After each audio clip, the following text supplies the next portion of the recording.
Web səhifədə yazıların ölçüsünü təyin etmək üçün CSS-də font size xüsusiyyətindən istifadə olunur. Ən çox istifadə olunan ölçü vahidi bizdə pikseldir. Bu piksel yalnız kiçik layihələrdə istifadə olunur. Misal üçün, index.html-də div içərisində paragraf vardır. Gəlib burada paragrafa font size olaraq 16 piksel verirəm. Browser bizə default olaraq 16 piksel verir. Ümumiyyətlə bunu yazmadığım zaman gəlib burada paragraf etiketinin font size-na baxıram. Font size-ı 16 piksel şəklində gəlib. Və bu şəkildə də yazdığım zaman yenə paragrafın ölçüsü 16 piksel olacaqdır. Bunu 36 piksel yazdığım zaman baxın bu şəkildə bunu bağlayıram. Bu şəkildə paragraf ölçüsü almış oldu. Dediyimiz kimi piksel yalnız kiçik layihələrdə daha çox istifadə olunur, ancaq böyük layihələrdə isə faiz, rem, viewport width və viewport height ölçü vahidlərindən istifadə olunur. Bunlar da biz keçmişdik. Belə izah edək. Faiz valideyn elementin font ölçüsünə görə hesablanır. Misal üçün burada paragrafın valideyn etiketi divdir. Gəlirəm burada. Div etiketmə font size 50 piksel verdiyim zaman baxın burada bunun ölçüsünü azaldıram. Baxın burada paragraf etiketim böyümüş oldu. Çünki div içərisindəki bütün etiketlərə bu təsir etmiş olacaq. Tutalım ki, gəlib burada H1-ə header yazaq burada. H1 yazdığım zaman buradakı dəyərimin ölçüsü də böyümüş olacaq və yaxud da section yazdığım zaman yenə eyni qaydada bunun da ölçü vahidi böyümüş olacaq. Ancaq burada bir fərq var. Misal üçün paragraf və section etiketlərimdə yazıların ölçü vahidi 50 piksel şəklində gəlib. Bunu buradan baxa bilərik. Bura font size yazıram. Baxın, font size 50 piksel şəklində gəlib paragraf etiketimdə və section etiketimdə də font size 50 piksel gəlib. Ancaq H1 etiketinə baxdığım zaman, baxın, H1-in font size-ı 100 pikseldir.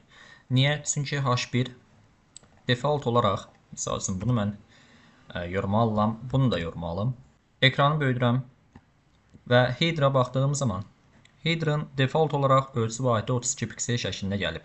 Yəni, paragraflarda və sectionlarda 16 piksel şəklində gəlmişdirsə, browser bizə digər etiketlərdən fərqlənsin deyə 32 piksellik ölçü vahidi verib.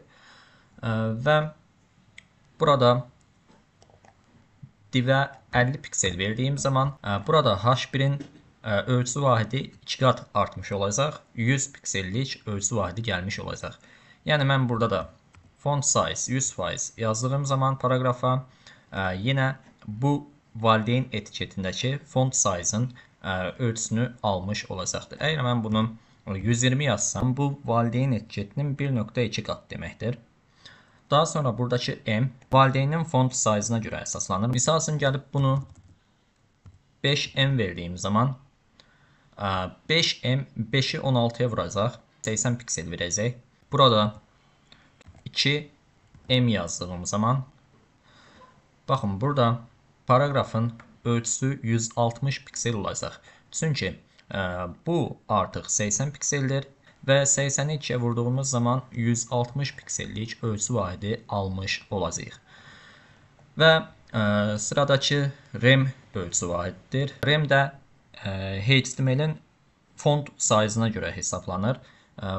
Bura mən rem yazıram. Rem yazdığım zaman HTML etiketimin font size-ı 16 piksel olduğuna görə yenə eyni qaydada 160 piksellik ölçü vahidi almış olacaq.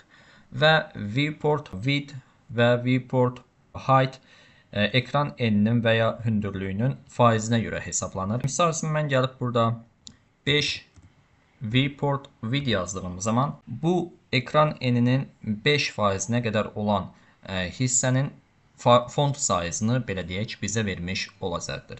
Misal üçün mən bura 10 yazdığım zaman və bunu da böyütdüyüm zaman bu şəkildə font size almış olacaq. Və eyni qaydada bu viewport height'a da aiddir. Burada da bu şəkildə yazdığımız zaman ekran hündürlüyünün 10%-nə qədər olan ölçü vahidini hesablayıb bizə bu şəkildə font size vermiş olacaqdır. Və son olaraq CSS-də bəzi keywordlər vardır ki, bunu da bu şəkildə yazırıq. Bunu yoruma alıram və paragraf etiketmə gəlirəm burada XX small dediyim zaman bunu belə böyüdürəm. 200'ə qədər 300 olsun. Misal bunu vermədiyim zaman bu şəkildə font size gəlir. Bunu yorumdan çıxartdığım anda paragraf etiketim kiçilmiş oldu.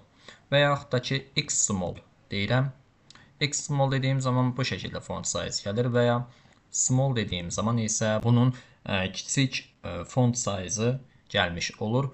Orta ölçü vahidi istəyirəmsə medium yazıram bura bu şəkildə. Və yaxud da ki font size-ımı böyütmək istəyirəmsə large verirəm. Biraz böyük olmağını istəyirəmsə X large və daha böyük olmağını istəyirəmsə XX large kimi belə deyək keywordlərdən istifadə olunur. Digər alternativ olaraq smaller yaza bilərik. Bu şəkildə ölçü vahidi verir və yaxud da ki large yaza bilərik. Large yazdığımız zaman bu şəkildə font size gəlmiş olacaq. Bu dərsimizdən də bu qədər. Gələn növbət dərsimizdə görüşənə qədər hələlik.